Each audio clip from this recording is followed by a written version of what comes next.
Şimdi arkadaşlar, bu saat dersimizde şimdi hesaplaş belgelerini sözlerimiz. Hesaplaş belgeleri asasen eliş, qo'shish, ko'paytirish degandek belgeler hamda. Lekin o'xshamaydigan astola farqlar bor. Shuning uchun bir kurs so'zlab o'tishni loyiq ko'rdim. Unda bo'lsa ixtiyoriy darsimizda olsun.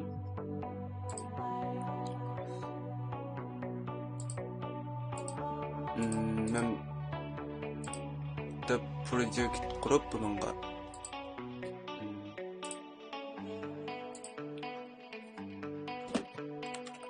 demo 3 olsun.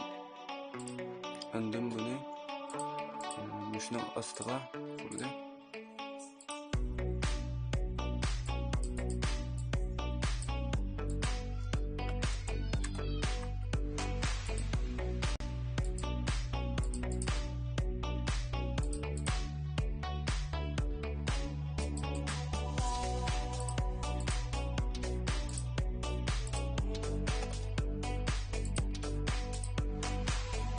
Demo Türk'te kursam kurulup işte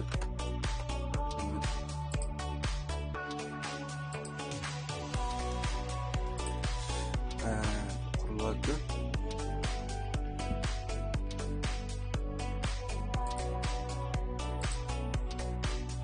Bunun bir klas üstü kurup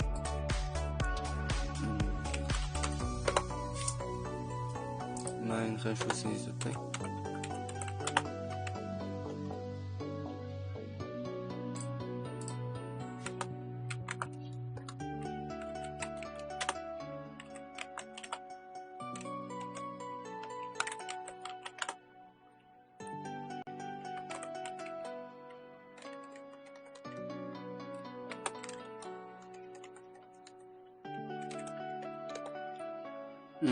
Hamda qo'shish belgisidan boshlaylik. Bu qo'shish belgisi adat qo'shish belgisiga o'xshash. Bunu bir hesaplab ko'raylik. IMT tam bir bo'lsa IMT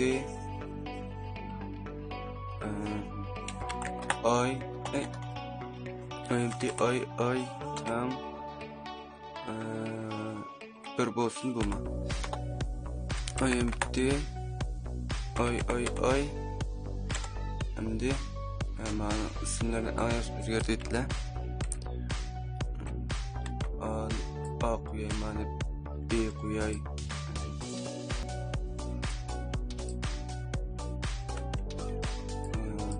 B C qo'yay. Unda bo'lsa hamda A'ninki yig'indisi bilan B'ning yig'indisini qo'shib C'ga saqlab berdi. Unda bo'lsa buni chiqarib bakalım.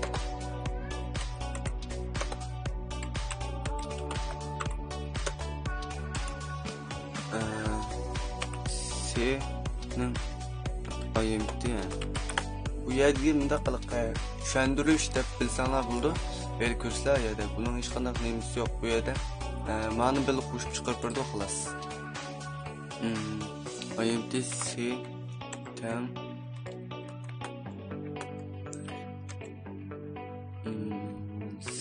C'ni qo'shib chiqarib berdi dedim. Ma qo'shib belgisi ma yozgan ma xetim bilan bil qo'shilib chiqdi. Shunga men o'tirib qo'shib belgisi qo'ydim. Elishib ketmas. Elishib ma'ni bilan o'xshash ko'rib qolsanglar bo'lmaydi buni. Alayda diqqat qilish kerak shayga. Mana buni ijro qilib ko'rib bakalım.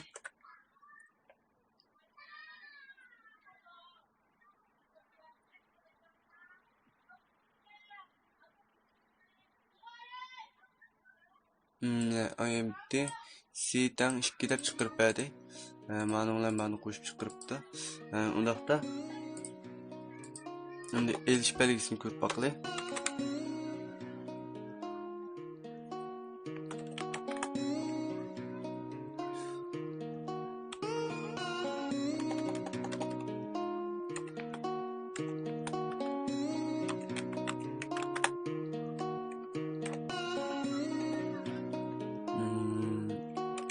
IMT F tang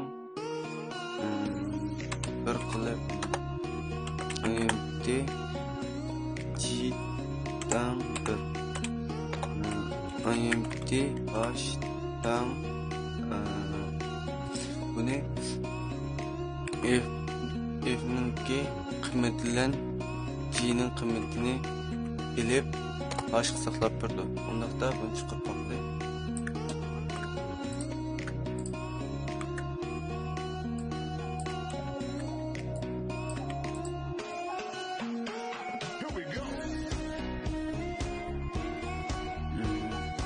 Undaqda bunu bir chiqib ko'rdi.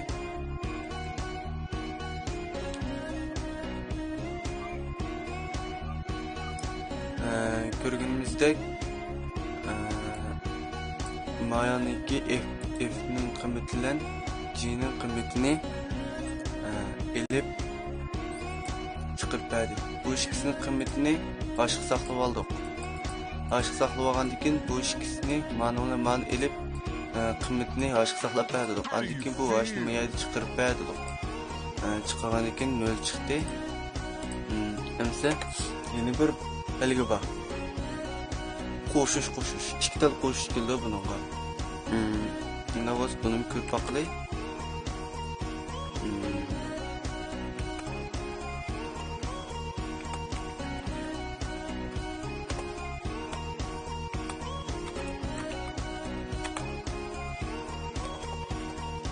Bu aslidagi qiymatga birni ortiq qo'shib turdi.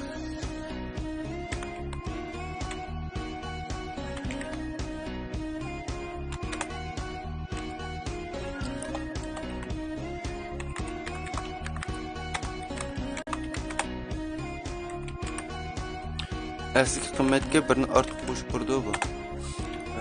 Tushuntirishni siz qo'ydim. Hamsa buni ko'rib baqilay.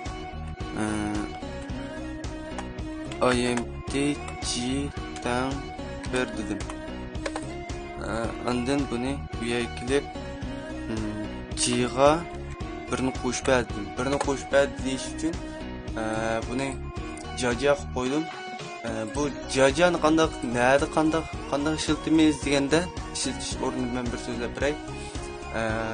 Masalan, appda ko'rish soni, andan keyin zan soni, ho basqan son degandek shu sonlarni mush orqali chiqaramiz odatda. Endi buni chiqarib bersin.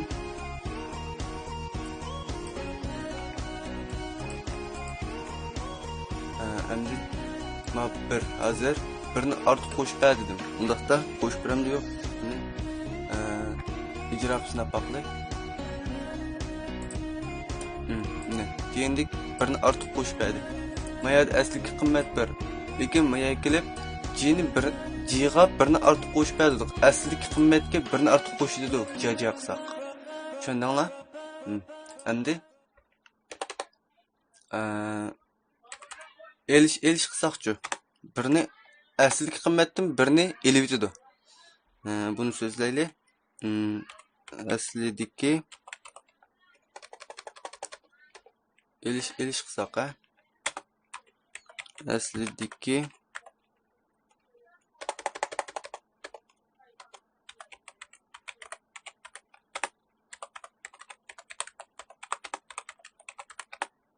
asli qimmatdan birni elib o'tadi.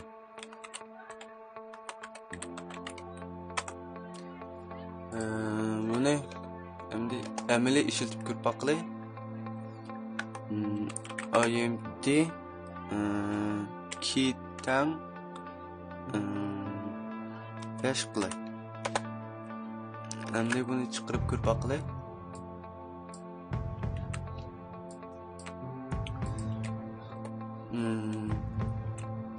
Bu yerda kidin birini elib o'tdi.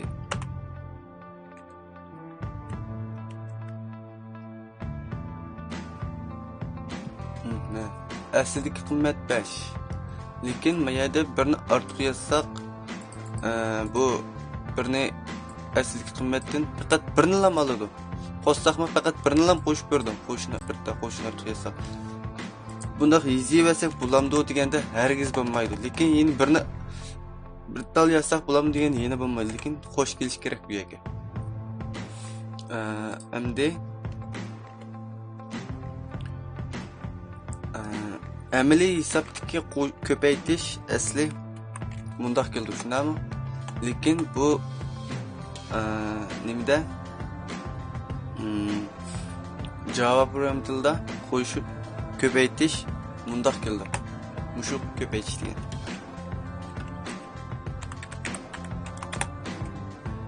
Mundaqda ko'paytirish belgisini ishlatib baqiling.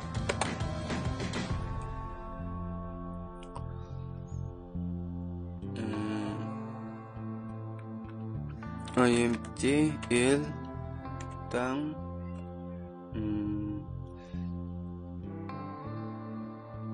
besh qilay. IMT Z dan 5 qilay. Endi buni chiqarib ko'rib baqiling. Buni ko'rib baqiling.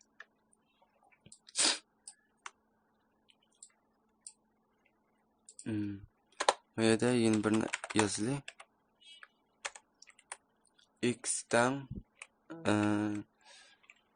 L'ning qimmati bilan Z'ning qimmatini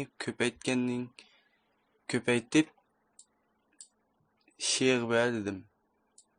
Undaqda bu she'rni ko'rib baqiling.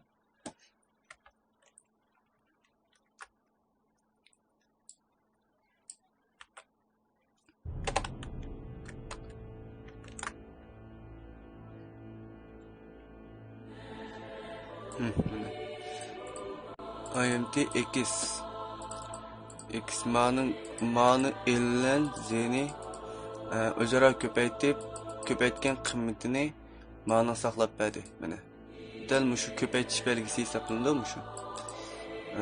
Endi bo'lish belgisi qandoq deganda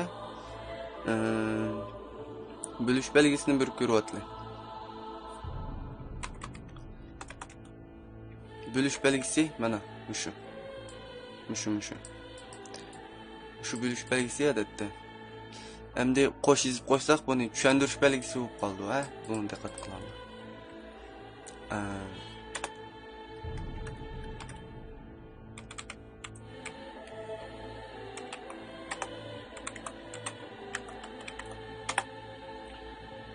Endi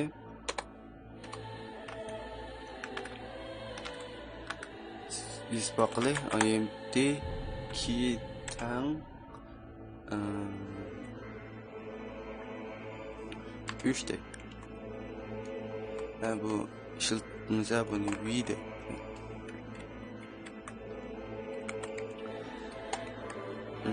IMT 1 de. Benim işlet bulduk indi. Bunu 3 de. IMT M tan V bilan N'ninki bo'lingan qimmatini M saqlab berdi. Endi buni chiqarib baqiling.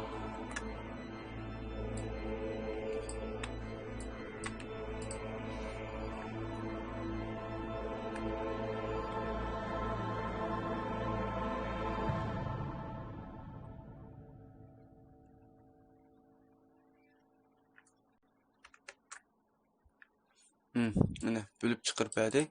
3 ming o'lsak 1. Mushtaq bo'lish belgisi mushu endi. Endi qoldiq tepish belgisini bir ko'rib o'taylik.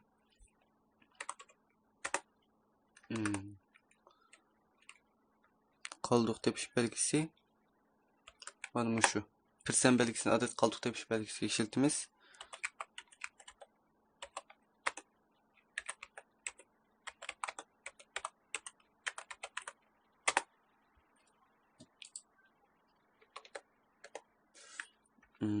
IMT Y'dan 5 qilay.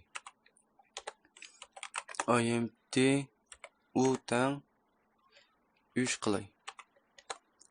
IMT O'dan y bilen 3'ning qoldiqsan y bilen u'ninki qoldiqsanını tepip o'q saqlab berdim. Undaqda bu o'ni chiqarib ko'rib baqilay.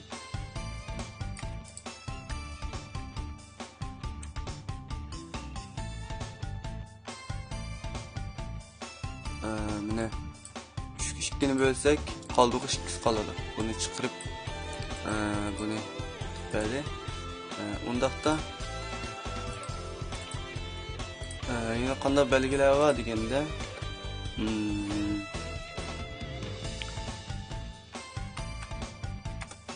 ma'nundayk cho'ng kichik belgilar var. Bunun bir qur so'zlab o'tli.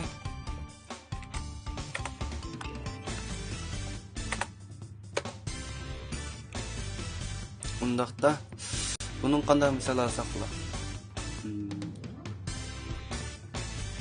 Bunu hozircha keyingi soatlik dersimiz bilan birlashtirib so'zlasak bu texim aniq bo'ladi. Shunga buni o'sha yerda mushundaqlam bir tushuntirib o'tay. Bu cho'ng degan belgi bu. Amsa kichik belgisi ma'u.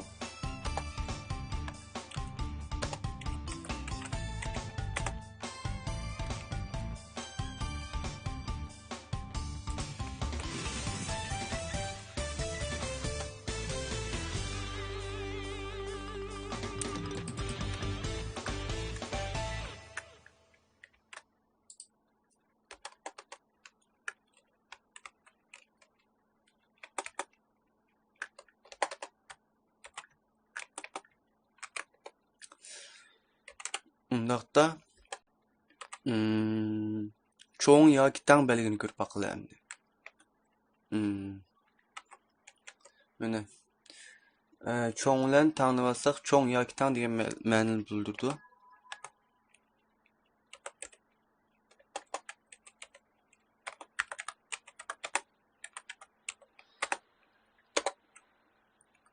Endi kichik yoki tang.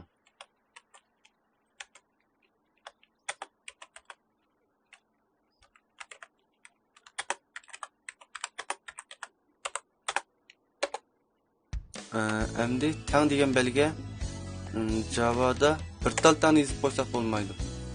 Tang deb mandaq qilamiz.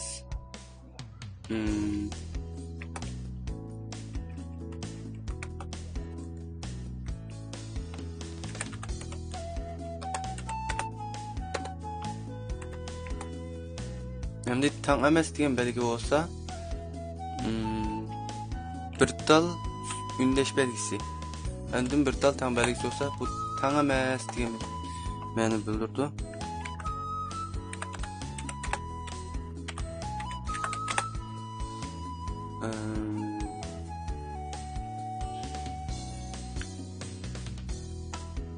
Endi